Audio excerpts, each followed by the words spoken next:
Hello বন্ধুরা, এখন স্ক্রিনে যা দেখতে পাচ্ছেন, না কোনো এলিয়েন স্পেসশিপ, না কোনো সায়েন্স ফিকশন মুভির অ্যানিমেশন সিন। এটা হলো স্টিভ জবস বা অ্যাপলের সেই প্রোডাক্ট যেটা কেউ কখনো কিনতে পারবে না। এটা হচ্ছে অ্যাপলের অবিশ্বাস্য এক হেডকোয়ার্টার্স। এখন অবাক করার বিষয় হলো, অ্যাপলের এই হেডকোয়ার্টারটি তৈরি করতে খরচ হওয়ার কথা ছিল মাত্র $50 কোটি, কিন্তু সেখানে খরচের পরিমাণ এসে দাঁড়ায় $500 কোটি। তবে কি দুনিয়ার সবচেয়ে বড় বিজনেস কোম্পানি দ্বারা এত বড় ভুল হলো?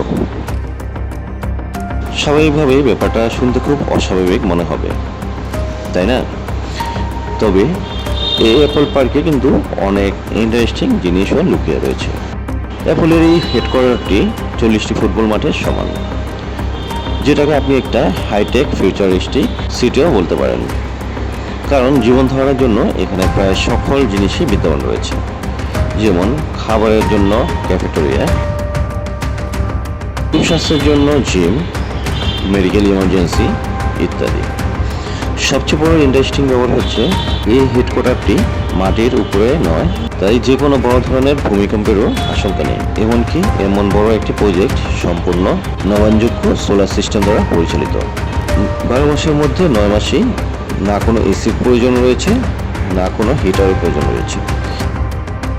কিন্তু কিভাবে জানতে চোখ রাখুন পরবর্তী পর্বে। ধন্যবাদ।